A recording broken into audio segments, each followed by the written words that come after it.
back to my channel. So today I just chose to do a sit down talk to you story time of what happened to me on my way to Ibadan. I hope you guys enjoy this kind of vlog, the story time vlogs I normally do on this channel once in a while.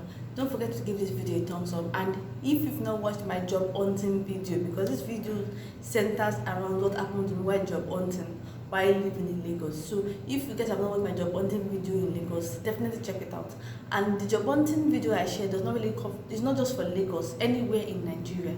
It's definitely useful tips that I share down there. So so guys, I don't know where to start from on this story, but I just got a job in like 2016 and I was like, okay, let me experience this job. The first 6 months of this job, it felt like hell for me. Like if you say horrible bosses, oh god, I had the worst female bosses. Like I had two female bosses that almost ended my life.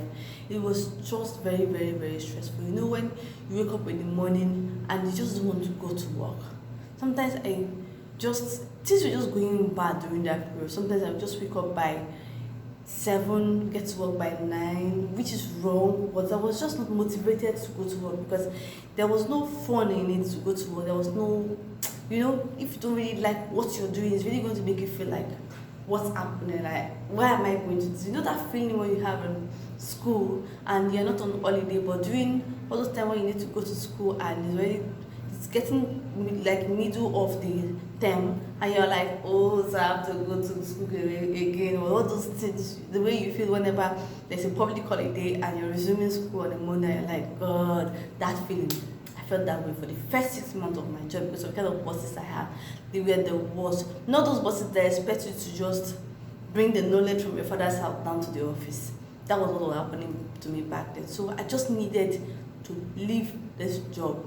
I was looking for a way out. I was barely a year plus on this job. I was like, okay, I decided to go job hunting. So in my job hunting vlog, I talked about how I was able to sign up on Hot Nigerian Jobs. I got this job. So I had to go to Hot Nigerian Jobs and I got another invite. I got a lot of invites in which majority found their way to be GNLT. So you need to be careful and reading between the lines. When you get invite and you're seeing reference number or you're seeing something like entrepreneurship discussion and all those things, and when I applied to this job where I was seeing HR personnel, business developer, and when it's time for me to get the job, I'm hearing what they used to call this. It's just weird words they use for GNL this stuff. Anyway, so I got this invite. I was like, okay, I'm so happy. Maybe this is it. This is this moment. I can't wait to get the hell out of where I am right now, at least for my own mental health and my sanity. So I went for this interview. To get myself out for this interview, I was so afraid to take permission from my bosses. Thankfully to a colleague who was like, I should just ignore them and tell them I'm going to the hospital and I'm coming to work that same day, because that interview was supposed to be in Ibadan. So I was supposed to come back to work maybe later that afternoon. So I told them I had an hospital run, one thing. I don't know if they believed me. I didn't really care if they did. I left. So on my way to Ibadan, I was not really familiar with Ibadan. I know I've gone there once for the interview that got me the present job that I was doing at that time. So I had to okay, let's go to Ibadan. I've gone to Ibadan before, but this other area where I'm supposed to go to, I don't really know the place. So I took a bus and I dropped at Challenge bus stop. So as if you stay in Ibadan, or if not watched my Ibadan vlog, Challenge is a very popular place in Ibadan. So I stopped at Challenge and I was looking for a taxi that would take me to the particular bus stop I was going to.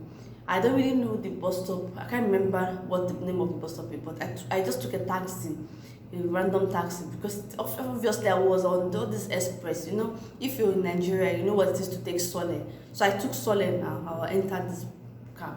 We've now walked up to 100 meters on the road, and I'm hearing stuff like, hen. So you remember that morning that we kept in the booth? The other one was like, no, I don't understand this kind of morning. What happened this morning? What do we do now? How do we explain it? How will you specify this morning?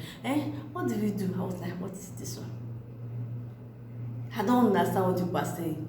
You people claim to be in taxi. I've not spent 10 minutes. You're talking about money. I don't get it. You want me to be interested in the money I don't know, but I didn't work for? But it kind of brings, like, it gave me a red flag, you know.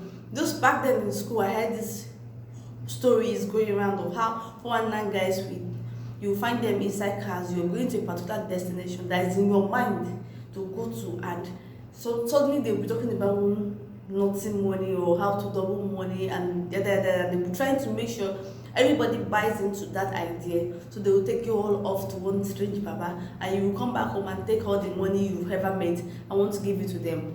So that was what my brain was going to, like, guy, have fun now. But every day when I was hearing this story, what are you guys saying? I was so pissed that I was like, so you guys, are you trying to kidnap me, or you're trying to do 419 for me? If it was actually a kidnap case, it would have been a horrible case for me. I don't think I have any martial arts training or any self-defense training, and that's one thing we need, particularly in Nigeria. We need to be able to stand up for ourselves and fight if the need arises. For even if we don't have guns or knives, but at least we should be able to fight for ourselves. You can see the current insecurity in Nigeria. Many people are unable to fight for themselves. Many people are unable to defend themselves. So if it was a kidnap case for me on that day, definitely I wouldn't be able to do anything to help myself, because I knew that I was just one innocent looking, quiet young girl, and they saw through it and they wanted to take advantage.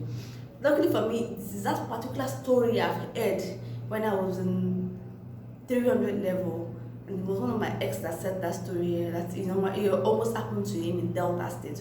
So it was as if the similar thing was happening. You know that feeling when you feel like there's a deja vu going on in your head, that you've been in this scenario before, or you've heard it somewhere, or it has happened to someone before. It was so familiar.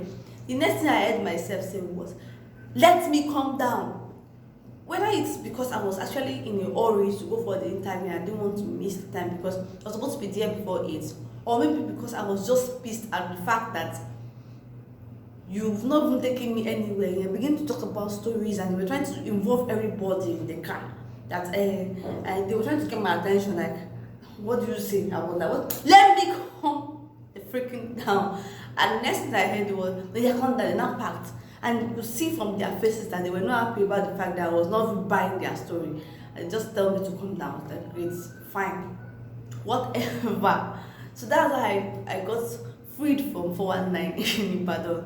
I know it's not about the Ibadan, but as you can hear when I talked previously, it almost happened to one of my ex in Delta State. So it's not really about where you are. It's about the fact that a lot of Nigerians feel they are the only ones that are going through financial stress. They're the only ones that are going through it tough. So the only options they have is to either be fraudsters, lazy about, or try to dupe you of the little added money that you get. Or you must have seen people call you and telling you that, hello sister, they'll tell you something about your account and they expect you to give them the full details about your account, pretending to be call center agents. That is so pissing. Like, why can't you use this smartness to develop something? Like, there's something in you that shows that you are really smart, but instead of you to use it for positive things, you don't use it for negative things. So guys, I hope you guys enjoy this short story time of how I almost got into the hands of 419. I'm grateful to God this day that I didn't fall into that story. I don't know, I was just not moved by their stories, or maybe because it was familiar. Ordinarily, I would have been scared, just like they were trying to create fear in that, on that they were trying to create unnecessary fear for me to be worried that we are roped into something bad, that I have to get involved. But thankfully, I'm grateful that I'm such that pay attention, and I'm thankful that God had to make me have to, you know, the fact that I was in a hurry somewhere did not make me feel like I should just, you know, when you are in a hurry, you'll be feeling anxious and you can't get to where you're going to. But that day I was so calm and I was able to